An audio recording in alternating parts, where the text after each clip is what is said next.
In this video, I'm going to share with you how to handle custom clearance issues with DHL, and this is also applicable to other carrier services around the world.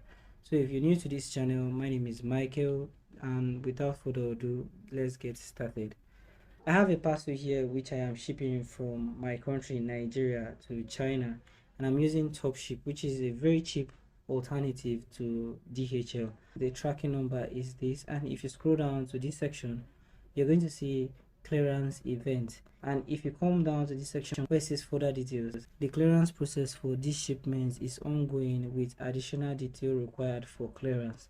And the next step is that the clearance process will continue once the additional details are provided for clearance. If you're sending something outside the country for repair, customization, or even if somebody bought a product from you, you should always make sure that you're in communication with the receiver. So if custom needed a clearance on the parcel you are sending, they can reach out to you or the receiver. And I hope this video will help you answer those questions which you have about custom duties and clearance. It's also important for you to know that when it comes to custom duties, it can be charged on any package. Now the best thing to do is to make sure that you're in communication with the receiver. So for example, I do have the person which I am sending the parcel to, which is the order that you will see on DHL with this tracking number, and here they have provided the receiver with all the necessary information that he will need to provide for the custom clearance. I've also gone a long way to provide him all the information that is necessary for the custom clearance. Once you have done that, your custom clearance information should be verified. I will take you to the next step. After you have provided all the necessary information for custom clearance, you're going to get a custom clearance status updated.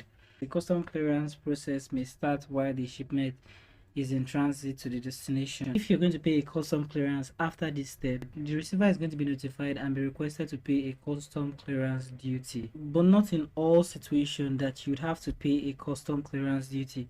Like I said earlier, if you're sending a parcel to someone outside and you have to cover for the custom clearance, you have to maintain a constant communication with the person so that you can pay for the custom clearance. Now, once the custom clearance process is completed, you'll also be notified that the clearance processing complete at Shazam, and after that your parcel should be released for delivery to the person you're sending it to. Now after the clearance has been successful, we have shipment has departed from the DHL facility in Shenzhen, mainland China, so meaning that the parcel is going to be delivered very soon. Thank you guys for watching this video on how to handle custom clearance with DHL, and I hope you found this video helpful. If you do find this video helpful, do make sure to subscribe, like and share this video, and I hope to see you guys in my next video.